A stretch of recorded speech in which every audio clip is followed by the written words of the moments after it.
Good morning, everyone, and welcome to this broadcast from here on the Harbour Foreshore in Sydney. It's, I suppose you could call it, well, it's an International Compost Awareness Week launch event, even though the week was a couple of weeks ago now, but every week is International Compost Awareness Week in my world, so it really doesn't matter about the nuance of that. This is an exciting project that has been underway here for a few years now. And effectively, what it's about, and this is the exciting part, is if we're going to do the right thing, if we're going to get into recycling, we need to create markets and outlets for the recycled content, whether that's glass, whether that's cardboard and paper, whether that's particularly, of course, in my outlook, all of them, but the green waste and the food waste. The last thing we ever want to accept is food waste being used as some form of fuel, when the only fuel it should be turned into is its natural fuel back into the ground to grow the soil.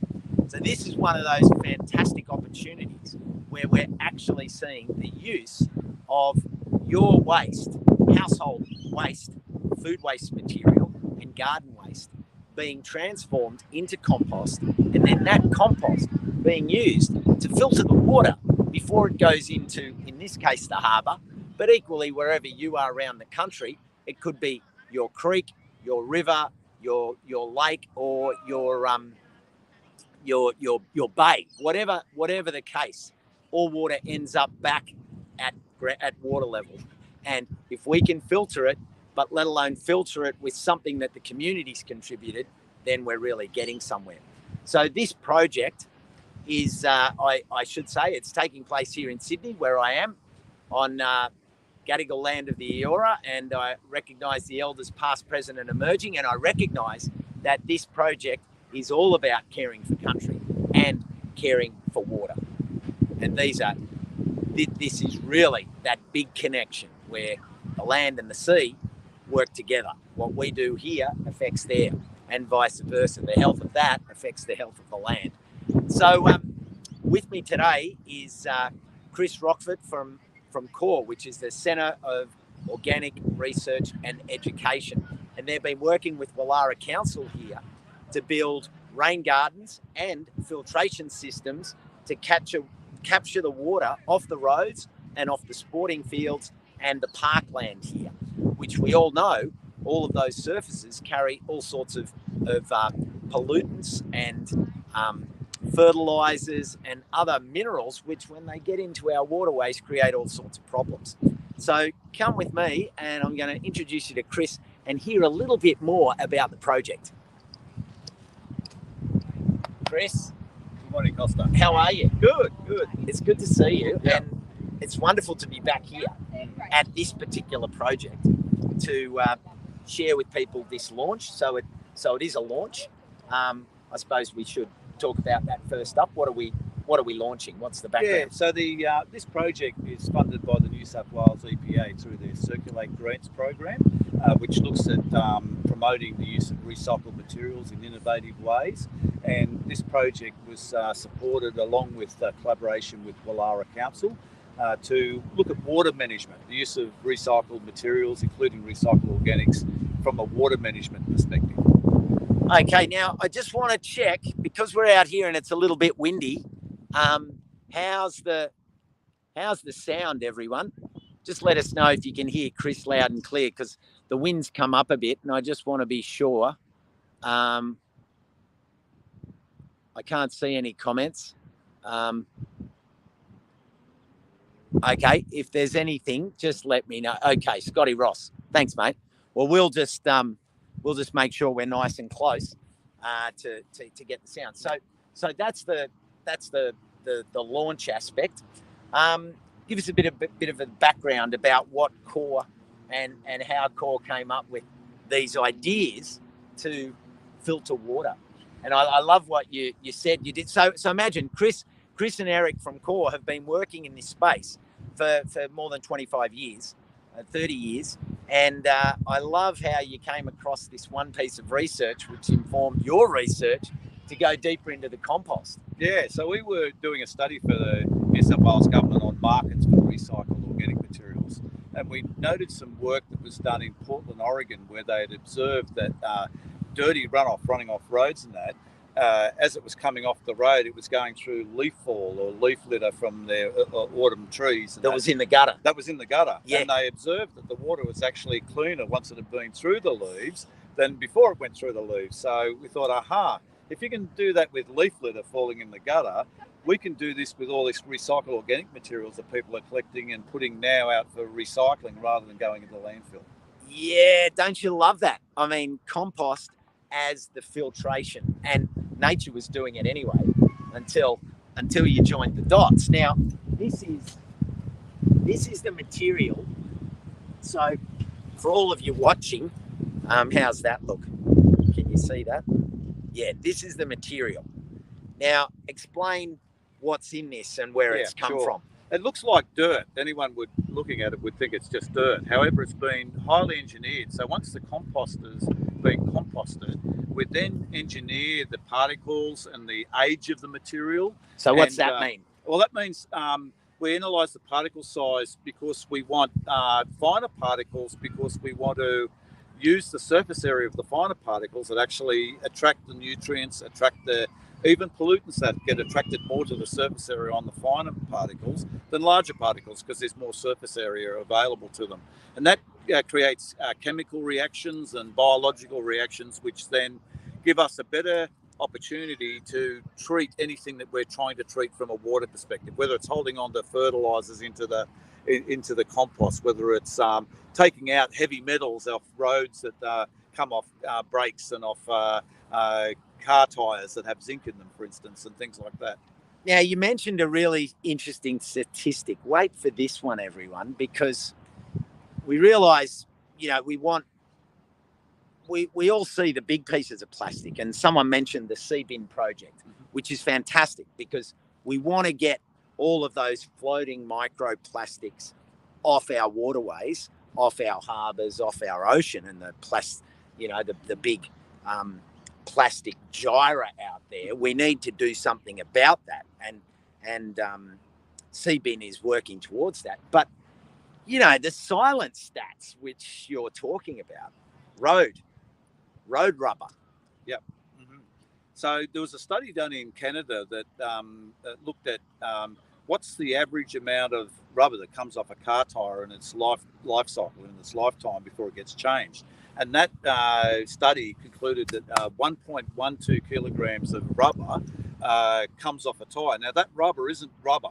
It's probably 35% natural rubber, but the other 35% is synthetic rubber. Then it's zinc that's used in the metal tread and all that that's in the tyre. And then there's binders that are toxic compounds and other things in those. So a tyre isn't actually all rubber, even though everyone thinks it is. So that rubber, there's 1.12 kilograms of that coming off a tyre in its lifetime. Now, in a city or a state like New South Wales, for instance, there's 40 million tyres changed every year. So when you do the maths on that, that's something like 46,000 tonnes of very fine rubber that's coming off tyres. You see it in skid marks on roads, for instance, but that's invisible. You don't see the rest of it that's flowing into the waterways, or the metals or the toxic compounds or the nutrients, for that matter, that are flowing in waterways, like you see plastic bags and other gross pollutants, for instance. So our work's been very much looking at those finer pollutant particles, which are metals, hydrocarbons, toxic compounds, and the finer microplastics, in this case the rubber. And we only observe the rubber because we have a project that's been in place for 20 years filtering in the gutters, and we kept seeing this sooty black material on the surface, and we got that analysed and found out it was tyre rubber. We thought, why didn't we realise that before? Here we go. Yeah. So the interesting thing is that you may start to see these lowered gardens on the sides of roads. They're known as rain gardens, and this is that opportunity. And so in a sense, you're creating these catchments to put the compost in, to filter its way, for the water to filter through and then come out clean at the bottom. And then you have some other drainage medium in there as well, because the problem with these rain gardens at the moment they have a good intention, but they're digging up rivers somewhere else to bring the sand as the drainage medium to make it work. So it's kind of like, well, we're doing the right thing here, but we're going to trash your landscape by trucking the sand out of the river or something. So there's another layer to this, which involves more recycled material. Yeah, correct. Yeah, so even the media itself that's doing the filter work is made up of various grades of compost, various particle sizes and that. But in some cases, we've used 100% recycled content to make up those filters. So even crushed glass back down to sand instead of using... So when they recycle all the glass, a lot of that goes off of making new glass, but the smaller pieces that smash in the bottom of everyone's bins and ends up in the truck and then it gets taken to the recycling facility, they haven't got a market for that. So we're now using that, crushing it back down to sand and using that in these filters. And the role the sand or the glass sand's playing is a number of things. It regulates the hydraulic flow. So we can now manage flooding better on the sides of roads. So there's less localised flooding in suburban areas, city areas and all that. Because we can manipulate the flow by getting the material or the water off the roads quickly through the media, and it's engineered to engineer specifications for 1 in 100 year storm events. So the media is highly engineered nowadays, and we use computer systems to optimize the performance of that filter and Wow. the componentry that's used in the filters and the drainage system that's underneath it. So that's a double win in terms of using recycled content in two aspects of these rain gardens. Now, I think probably what would be a good thing is if we go and have a look at the rain garden. So this material is here to go into the gardens again, isn't it? Yeah, this is for the playing field surrounding the garden. So not only are we treating it in the garden let's have a look. itself, Come and have a look. but we're actually doing... Hang on, Chris. You're going to have to walk backwards so that we can... Yeah. So this material here now, the next stage of this project is to put this in the fields through a technology called coring, where we actually put the filter material in along all the playing fields through Line Park here where we are, and that will stop the runoff, a lot of the runoff going into the rain garden, which is taking a lot of it off the car park area as well. So think about that. It's basically a way of drilling these tunnels down into the field, filling it with compost that not only holds water but gives the grass the nutrients that it needs, and at the same time it slows any runoff and acts like a sponge. It that then ties in with the idea of the sponge city, where hang on, we just had a phone call coming in and disturbing our live. So this field gets cored, the water goes in, filters through this organic content, and then goes out through the drain, gets filtered, and out into the harbour. So it's like bang, bang, bang. It's being filtered through your green waste. Yeah, and not only that, at the moment we've experienced intense flooding and rainfall. So it's managing that a lot better and reducing the flooding events and so on, and too much water on the fields and also in the surrounding areas. But in times of drought, only 2.5 years ago, Sydney, for instance, experienced extreme droughts where there were water restrictions on. So the work that we're doing here isn't only to manage water flow and the pollutants and all that in the water, but it's also retaining the moisture in there so that in times of drought and water restrictions, we don't need to be watering using city water to irrigate the fields and that. We've got a storage system naturally occurring in the organic materials and that, and the engineering that's gone on to make the medias. Now, speaking of this, come over here with me for a sec. I'll just take this off. We talked about compacted ground and rainfall. Here's a classic example of it. This is a part of the park. The ground is compacted. There's been so much rain and the water's just sitting here. So imagine when this is cored and that water doesn't sit here and kill the grass.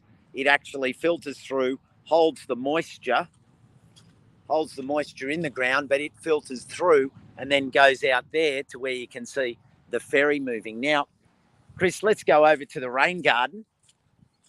As far as answers go, everyone, we're going to show you, we'll show you the rain garden, and then if you want a few questions, I'll let you know, and you can start to rack up some questions for Chris. So where will we start? We can start here, Costa. Yeah. So the interesting part you can see is here's the car park, and there's slots in it to allow the dirty runoff to come in to the garden, and that takes off all those pollutants we were talking about and the excess water and everything else, and it flows into this garden here, which is has a filter bed underneath it, but the filter bed is also engineered to grow plants, which is something that sand in the old technology that they used in rain gardens hasn't been good at. You can't grow plants in sand. You don't see many plants growing on the beach, for instance. So the media is being designed to grow plants, treat the pollutants, and manage the water flow. And so as it comes into this garden here, it filters through the filter bed. Then there's a pipe under the ground which takes it out into the harbour. So by the time the water's going out into the harbour behind us here, it is cleaned and purified. We've got test analysis on this that is showing 95% removal of a lot of the pollutants and 100% removal of gross pollutants like the rubber and the microplastics and everything else as well. Yeah, so that and that's when, so this drain, this inlet here is when it's really full. Yeah, it will just overflow there. But effectively, there's a lot of space here. If I walk you through, there's a nice little boardwalk over the top, taking people down to the ferry, and equally, we've got a whole lot of grasses, and these can become an incredible space for habitat. Yeah. With native grasses, ideal for insects and pollinators and local birds. This is like a grassland through here, but they're sucking up the water and providing a real ecology for the space.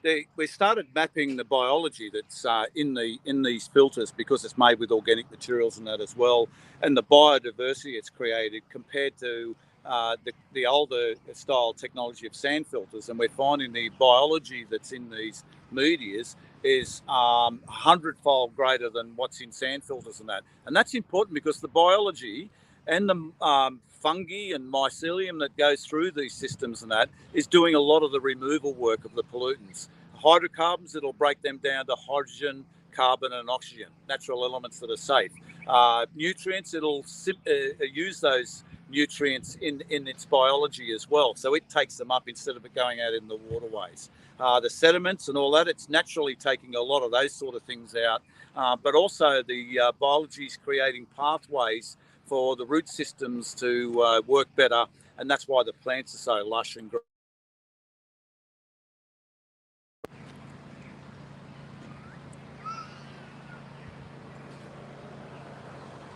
Yeah, so this garden's been in for about 5-6 years now, and it's still working and performing brilliantly for Wallara Council. Yeah, there's a mixture of ribbon grass. Someone asked, there's a mixture of ribbon grass, there's dietes, lomandras, and also dianellas, and the opportunity to bring in a whole raft of other native grasses, from kangaroo grass to wallaby grass, all of these species creating from a distance. You can see this is an ecosystem in its own right, but the filtration capacity and its potential to deal with storm surges is real. Yeah.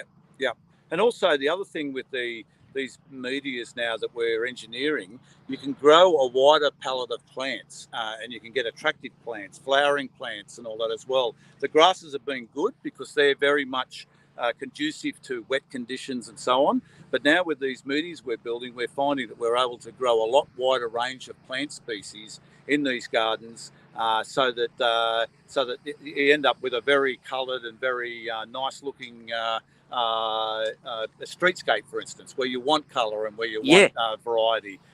In this sort of application, it's done well here with the plantings that have been in here now. Someone asked, Kerry asked, how big of an area is this? Well, we've got an entire sports. Well, it's the equivalent. 2 sport fields. Two sports fields. And a parking area. So and a parking area, probably 10 acres, I'd say. 10 acres, 5 or so hectares of area. And the catchment, though, it's interesting. It's not only the area that we see, the grassy area, because it's taking in the streets that are surrounding here, and it's very high traffic in this street here that we're on or adjoining. And that traffic flow is creating some of the runoff and the pollutants that are coming off the road that are coming into the system here, as well as what's in the parking lot here. So when we look at the catchment side of things, we're looking at the entire catchment, and it might be the commercial areas, at residential areas, and we need to look at that because we need to understand the flow and the potential for flooding, so that when we put the engineering involved in the filter systems, we can recognise what we're going to be up for as far as water flow goes. Leonardo said, this is excellent use of engineering, looking after biology, beautifying urban areas, contributing to biological variety, excellent urbanism. That's right. Need to be some areas of natives, including native grasses. Yeah, well, that's it. I mean, this is a project that is illustrating it. And now there's other streets a couple of blocks away where similar things are being done. As the media develops and the soil ecology thrives, well, then there's no limit to what can be planted in here. The biodiversity it creates is enormous. You know, it's we've had some observations where they haven't seen worms in a garden in generations, and then all of a sudden the kids are finding worms in some of these rain gardens and that, which is amazing. You know, for in some of the intense urban areas.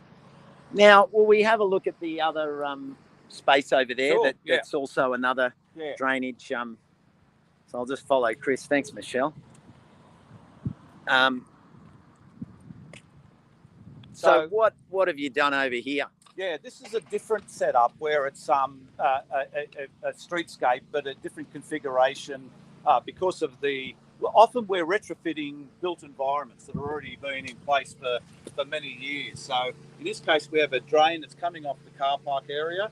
That drain is flowing into another garden bed with lamandras and other species in there, and that's got a filter system in it as well with the filter media, and that's cleaning up all the car park runoff, but in an elongated fashion rather than a more circular fashion, which the other garden we just looked at is. Like the rain garden, yeah. Mm.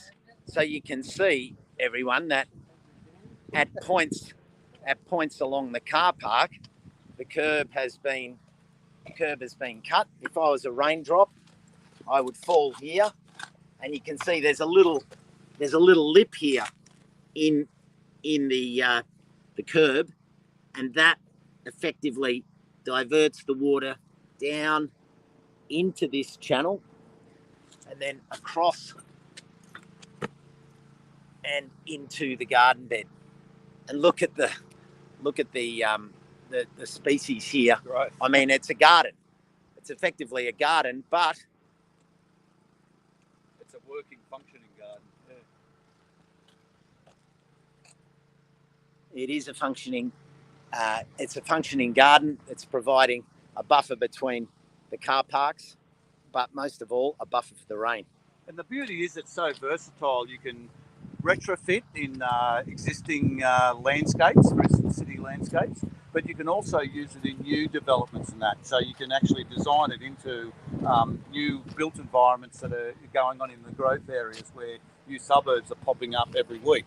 So it's important that we get the designers and the engineers and that to understand that these things are the way to go of the future. And also, when they're planning about what to do with the community's waste. And if we can have that circular economy approach and know that we can use the city's recycled materials into installations like this, then we're not dragging out natural resources such as sand, and we're also cleaning up the environment while we're at it with people's recycled materials. Yeah, thanks, Chris. I was just reading a couple of the comments here. Thanks for all the comments, everyone. There was a comment about sports fields just being a waste of green space, and it kills biodiversity and wastes water, adds chemicals and so on. Catherine, look, I suppose the reality is that we're in a city. Recreation is important. There's generations of children and people that need this space. But when we can turn these spaces into these living sponges, we can start to grow not only native biodiversity, we can start to grow edible plants in these spaces as well, and native edible plants, and start to look at the recreational aspects as an integrated part, not this separated thing that needs to be fed so many inputs and creates outputs. This is closing it. So it's exciting to see this level of engineering, and the best place that it can take place is at local level. And local council, in this case, Wallara, they're doing it in the example that we looked at up in Newcastle. That was the Newcastle Council, who are doing the balance, the infiltration and the rain gardens up there. Yeah. So, they're really valuable ways of putting space that would otherwise have just been peripheral wasteland to work. Well, often these playing fields and that have a disguised function. They actually are a detention basin for when the high rainfall events like we've experienced over the last 6 months or so, they actually act as a detention basin to be able to store the water so it's not flooding downstream more. And so if we can combine the sponge-like properties of the filters that we're talking about with these detention basin applications that also back up as a playing field for recreation, for sports and other things, plus we use an organic filter that actually contributes the nutrients to the grass that don't go into the waterway because they're locked into the organic material, the councils and the cities don't need to use chemical fertilisers on their fields then. Yeah, and that's it. To your comment there, Catherine, it's a great example of a better way, and it is about balance,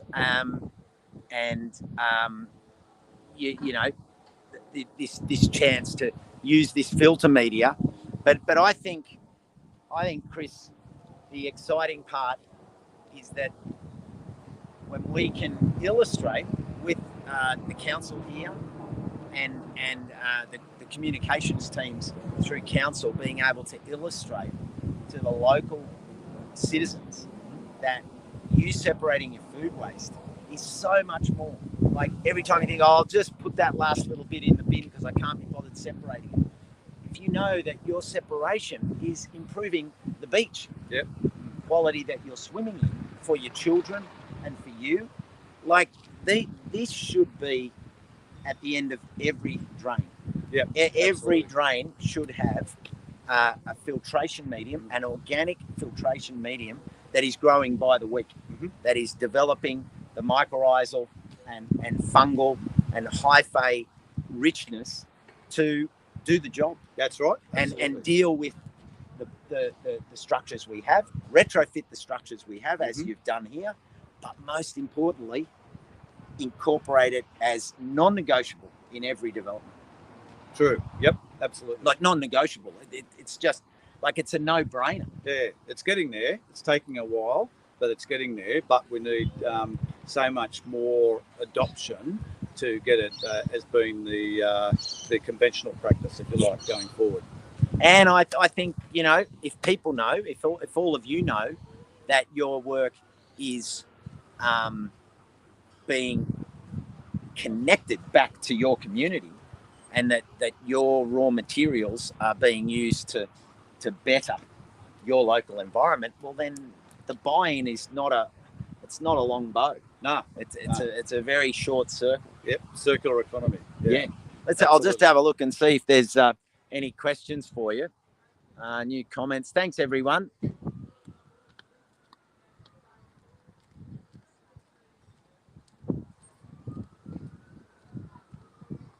Any final questions for Chris? before we sign off, let us know. National, state, and local building policy. Yeah, totally, Angus. And I mean, this weekend is all about voting, but we vote every day. And we have these members. Like, most people don't even know who their local member is until, once every 3 years. Like, get them, go and visit them, rattle the cage and say what's being done, because you've got incredible council sustainability and biodiversity and bush care. You've got incredible people there that are doing good things, but we don't hear about it. And the more you rattle these cages and ask for it to happen in your place, then the more the work by Chris and Core and these initiatives can get out on the ground. And then the more they're done, then the more successful they'll be and the more they'll be refined. And we've developed standards and specifications for councils to adopt to be able to get developers and their own developments to be using these types of materials and that. So those standards and specifications are available on the Core website, and we're getting councils to adopt those at the moment so that they can ingrain that into future building practice. Marie Santamaria said, a non-negotiable, no-brainer, retrofitted organic water filter system. That's it. Like, that's it. How do we implement this in our own environments? Well, the interesting thing is you can implement rain garden and slow your stormwater down. And the interesting thing that I ask you this, Chris, is, your engineering, you're taking the compost to the next level. But for someone in their home application, what do you have to say about that? Yeah, so in the household environment, if they're making their own compost, for instance, it's all about particle size, composition of the other materials that you're using. You can be a bit agricultural about it from a household level, but in new subdivisions, these are the sorts of things that'll be put in from day one. But for retrofitting and that for households, if you include different grades of compost into other materials, you can certainly come up with a filter that will do some good. Of course, engineers and that, they want it more precise for flood events. The 1 in 100 year, we're engineering for the broader community applications and that. But from a household level, you can be a bit agricultural about it. Now, we had Chris Dunn. I'm happy to see that local councils are getting on board with improved land care principles, which are very similar to permaculture. Yeah, look, the councils, for me, that local government is in context with what we're talking about, the rubber on the road. And this is getting the rubber off the road. So, yeah. But this is where it goes on. And it ties in with what how can we petition local governments to change? Well, I think it's about bringing it up. Yep. It's about sharing this information, sharing this post, letting your local members know, speaking with your local council staff who are aware of this. Yep. They are aware of it, but they need the action, which means the local reps need to rattle the cage and say, well, we want this done. They all have development control plans. They're the system they use to regulate when there's development going on, whether it's a new home or a new housing subdivision or a commercial development. And those development control plans need to have this sort of thing included in them for the future now, so that we address waste, we address water quality, we address water management, whether it's too much or too little, at a local level.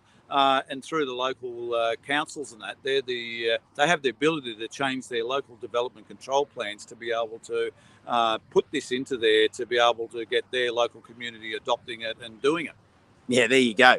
That happens because the change, and that can happen. Like, that's what the elected reps have the power to do, with the support of the council staff that have the information. Now, how do we share this post? You can just share it when it jumps up on Facebook. You can copy that link and you can share it on other platforms. It's high time this knowledge is being implemented as standard practice. Totally agree. Absolutely. Share with local government. That's right, Catherine. The best positive change always happens with grassroots movements. And there's no risk with true. it. This has been going on for 20 years now. We've had systems in for 20 years that have stood the test of time, whether it's flood, drought, cars, trucks, buses running over the systems, in some cases on the ones that are in the gutters. And they've stood the test of time, and the science is there to demonstrate that these systems work and work better than what's been used in the past. Heidi is here all the way. She's sending love from southern Maine in Wabanaki territory in the northeast of the United States. Welcome, Heidi, all the way to Sydney, Australia.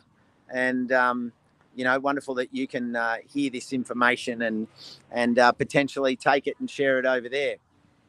All right, well, look, Chris, just duck round out of the sun a bit there. Come round here. What a treat. Yeah, thanks for sharing all this. We did have one question. Where can people see some of this information on your website? On the core website, www.core.asn.au, and there's resources there to be able, and links to other information that they can see the work that's been done over a period of time. They can subscribe to us on our newsletters because we're putting updates all the time out there on the various projects we do around Sydney, around Australia, and around the world, including in upstate New York, for that matter, at Syracuse. And we've worked in California, Nevada, and we've got systems that are protecting the Great Lakes system at Milwaukee as well. So all this information is available on our newsletters and other social media platforms that we're on, and that as well.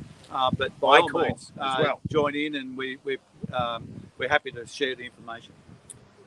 iCore, this has been an International Compost Awareness Week broadcast. And yes, every week is Compost Week in my world. Chris, thanks so much for joining us. Thank you, everyone who joined in. Thanks for your comments, your questions. Chris will have a run through the comments and drop some comments on there when he gets a chance. I'll also go through and have a closer look at some of the comments that sort of scrolled through before I could find them. Share this out there, and we'll keep you posted on any new things that are going on. But jump on that newsletter so you can see it. And Chris, Compost Awareness Week. That's it. See ya. Bye.